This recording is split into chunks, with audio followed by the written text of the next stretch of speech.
அன்பினர்களே, கடந்த கடந்த மாதம் 26ஆம் தேதி, அதாவது இன்று திங்கட்கிழமை 8ஆம் தேதி மாலை, நாம் கடந்த 26ஆம் தேதி நவம்பர் 26ஆம் தேதி 12 தினங்களுக்கு முன்பாக நாம் ஒரு காணொளி தந்திருந்தோம் இல்லையா? அதாவது மட்டக்களப்பு வன அம்பிட்டிய சிமரட்ன தேரரை கைது செய்யுமாறு ஐஜிபி உத்தரவு. அது ஏன் இப்ப முடியுமா? இந்த நாட்டுல மஞ்சக்காவி உடைய ஒன்றை ஐஜிபி உத்தரவு கொடுத்து கைது செய்ய முடியுமா என்றால் ஒரு கேள்விக்குறிதான். ஏனெனில் இன்னும் அவங்க அவரை கைது செய்யல. மட்டக்களப்பு மஜிஸ்ட்ரேட் நீதிமன்ற நீதிபதி அவர்கள் இந்த உத்தரவை பிறப்பித்திருக்கின்றார்கள். கடந்த 26ஆம் தேதி அந்த காணொளி தான் நாம் தந்திருந்தோம். இப்பொழுது தேரர் தலைமறைவு. இவரு தேரர் மட்டக்களப்புக்கும் உரியவர் தானே, மட்டக்களப்பு பன்சிலைக்கும் உரியவர். மங்களராம, இது எனக்கு சரியா சொல்ல வராது, நானா இது கண்டிக்கு போற வழியில பார்த்து உண்டும். மங்களராம பன்சிலைக்கும் இவர் பொறுப்பானவர். இப்பொழுது இவர் தலைமறைவாகிவிட்டார். மட்டக்களப்பில் இன்று திங்கட்கிழமை காலை போலீசார் தரப்பில் அவர்கள் ஒரு வாய்மூலமான ஒரு அறிவித்தலை செய்தார்கள். தேரர் மட்டக்களப்பில் இல்லையா, மட்டக்களப்பில் இருக்கிறானே, அவர் ஒரு கிராமத்தில் மறைந்திருப்பதாக போலீசார் தெரிவித்தனர். இது எப்படி இருக்குது? அதாவது இவர் நெச்சா பிடிக்க திருலங்கா போலீஸ் அப்படி என்ன பாபா குஞ்சியா இல்ல, இவரை பிடிக்க வேண்டும் என்று சட்டமாதிபர் திணைக்களம் உறுதியாக இருக்கின்றது. இதுக்கு பின்னால் நிறைய விடயம் இருக்கின்றது, அவர் பத்தி சொல்ல தேவையில்லை. இப்பொழுது இந்த அம்பிட்டிய தேரரை கைது செய்ய முடியுமா என்றால் முடியும். அவரு கைது செய்யப்பட்டிருக்கும், அது அவருக்குரிய வரண்டிக்கு ஓபன் பண்ணி திறந்திருக்கிறாங்க. ஐசிசிபிஆர் நாம பின்னுக்கு விளக்கம் தாரோம், ஏற்கனவே தந்திருக்கிறோம். புதிய நேர்களுக்கு இதையும் தரப்போகின்றோம். மிகப்பெரிய சண்டித்தனம் ரவுடித்தனம் காட்டும் இவர். மட்டக்களப்பில் தமிழ் மக்களுக்கு சொந்தமான காணிகள் எல்லாம் ஆட்டையை போட்டுட்டு அதற்கு அதை என்னென்று அதை கேட்டால் ஜிஎஸ் அந்த அதிகாரிகள் ஜிஎஸ் இருந்து காணி அதிகாரிகள் லேண்ட் ஆஃபீஸர் இப்படி யார் போனாலும் பெரிய ஒரு ரவுடித்தனம் பண்ணிக்கிட்டு அடிக்க போவதும் இடிக்க போவதும் உதைக்க போவதும் இப்படியாக மட்டக்களப்பில் ஒரு தான் தோன்றித்தனமாக நடந்து கொள்ளும் ஒரு தேரர். சரி, இவரை கைது செஞ்சா ஏனைய தேரர்கள் நாட்டில் ஒரு கிளர்ச்சி எடுக்க மாட்டார்களா, அரசாங்கத்துக்கு எதிராக ஏதாவது ஒன்று பண்ண மாட்டாங்கன்னா ஒன்று நடக்காது.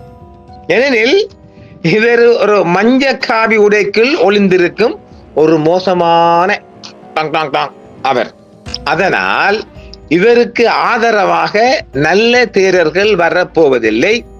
இவங்கெல்லாம் அதாவது நம்ம ஊர்ல இருக்கிறாங்கானே, அது மௌலவியா இருக்கட்டும் அல்லது இந்த தமிழ் தரப்பு ஐயரா இருக்கட்டும், ஐயர்மாரை நான் ரவுடித்தனம் பண்ணதை காணல, ஐயரையும் ஃபாதர்மாரையும் காணல. ஆனால் இது சொல்ல போனா எனக்கு தான் அம்பாடிப்பாங்க இருக்கிறாங்களே மத்த மதங்கள்ல. இந்த பாருங்க, இந்த சிறு பிள்ளையில அடிச்சு கொள்றாங்க, இந்த மதுரசா மௌலவிமார் பாருங்க அடிச்சு கொள்றாங்க. கல்மியில ஒன்று நடந்திருக்குது, பெலிமால ஒன்று நடந்திருக்குது. எல்லாம் பாவம் இல்லையா? அவங்கள புள்ள 9-10 வயசு குழந்தைகள் அடிச்சு சாவடிக்காங்க.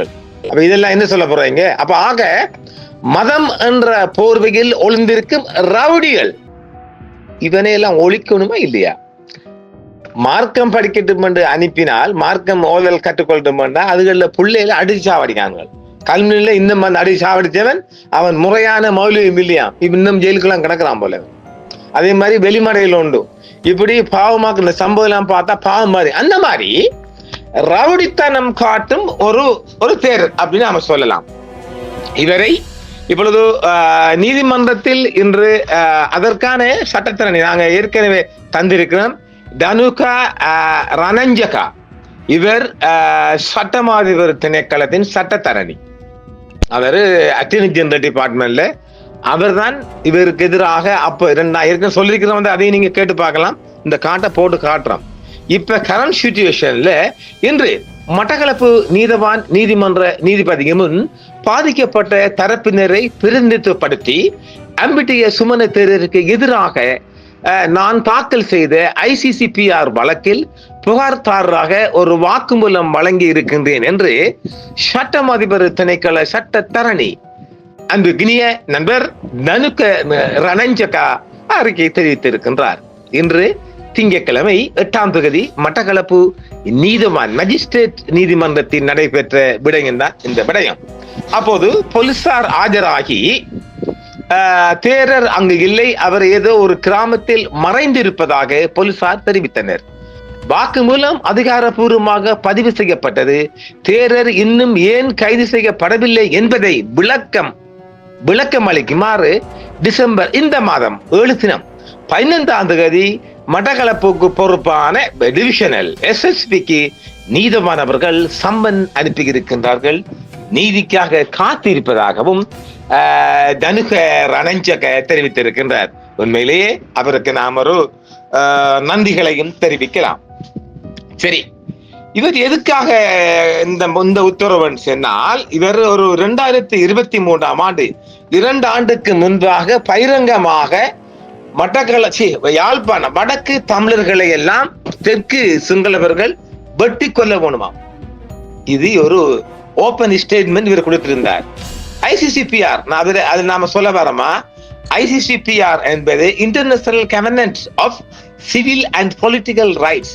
இதைத்தான் ICCPR என்று சொல்லுவாங்க. இது ICCPR என்பது சர்வதேச சிவில் மற்றும் அரசியல் உரிமைகள் உடன்படிக்கையை குறிக்கிறது. இது கையெழுத்திட்ட நாடுகளை பேச்சு சுதந்திரம், மதம், ஒன்றுகூடல், நியாயமான விசாரணை மற்றும் வாழ்க்கை உரிமை போன்ற அடிப்படை தனிநபர் உரிமைகளை பாதுகாக்க சட்டபூர்வமாக பிணைக்கிறது. இது ஒரு சர்வதேச சட்டம். சட்டத்தின் முன் பாகுபாடு காட்டாதது மற்றும் சமத்துவத்தை உறுதி செய்கிறது. இது மனித உரிமைகளுக்கான உலகளாவிய பிரகடனம். எப்படி பாத்தீங்களா சட்டத்தை? மற்றும் பொருளாதார, சமூக மற்றும் கலாச்சார உரிமைகள் தொடர்பான சர்வதேச உடன்படிக்கை ஐசோர் அப்படின்னு நாங்க சொல்லலாம் ஆகியவற்றுடன் சட்டபூர்வமாக பிணைக்கும் ஒரு ஆவணமாக இது கருதப்படுகின்றது.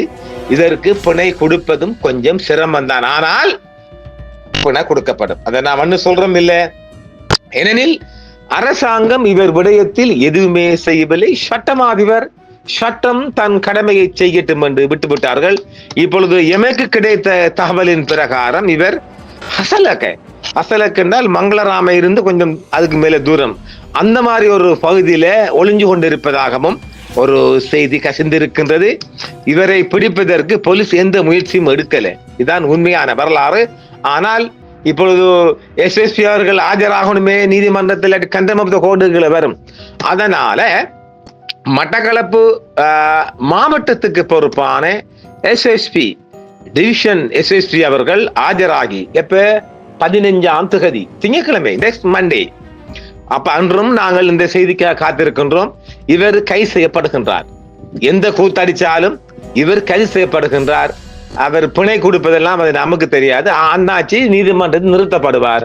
போலீசாருக்கான உத்தரவு மீண்டும் வரப்போகின்றது.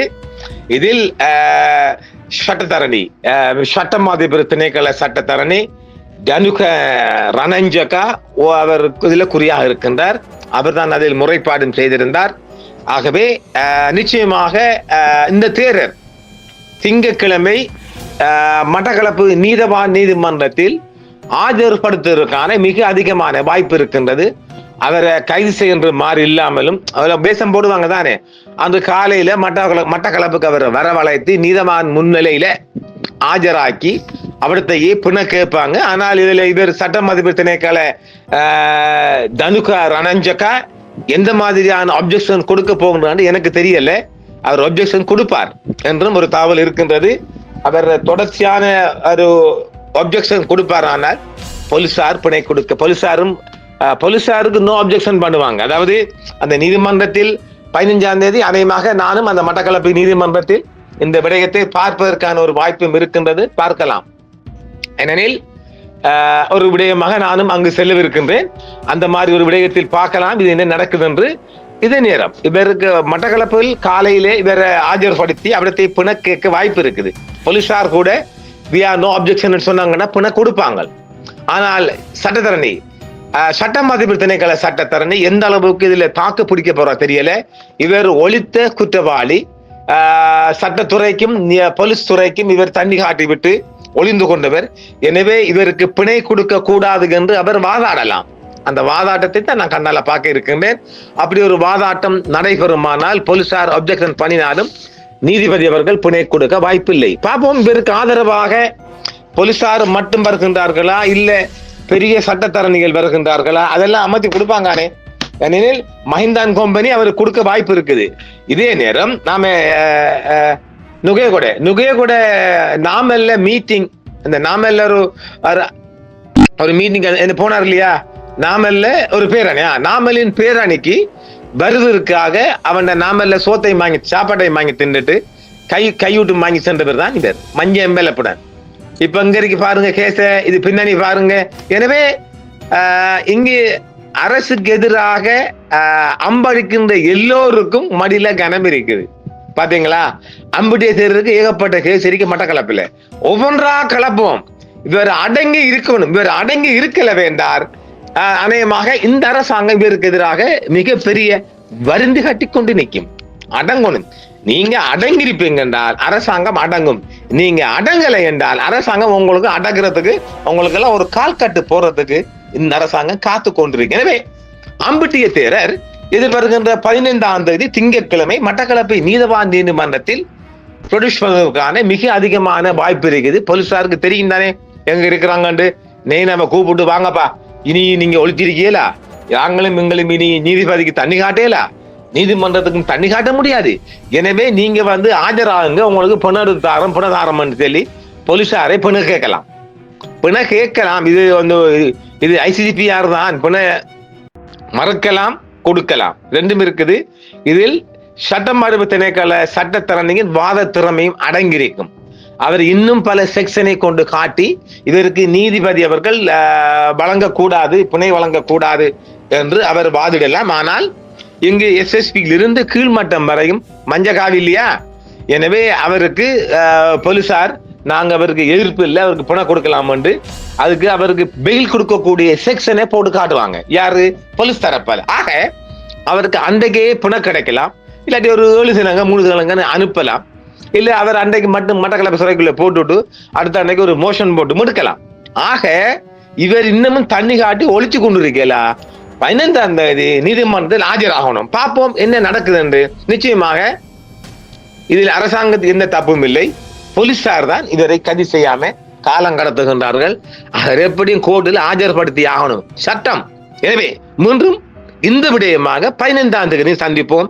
நாளை மற்றும் ஒரு நிகழ்ச்சியில் சந்திப்போம். நன்றி நேயர்களே. என்றும் உங்களுடன் சன்ரைஸ் இந்தியா டிவி சப்ஸ்கிரைப் பண்ணுங்கள், பெல் பட்டனையும் கிளிக் செய்யுங்கள். உங்கள் ஆதரவே எங்கள் சேவை. ஆதரவு தாருங்கள், அரவணைப்போம். மறக்காம சர்ப்ரைஸ் பண்ணுங்க. தேங்க்யூ.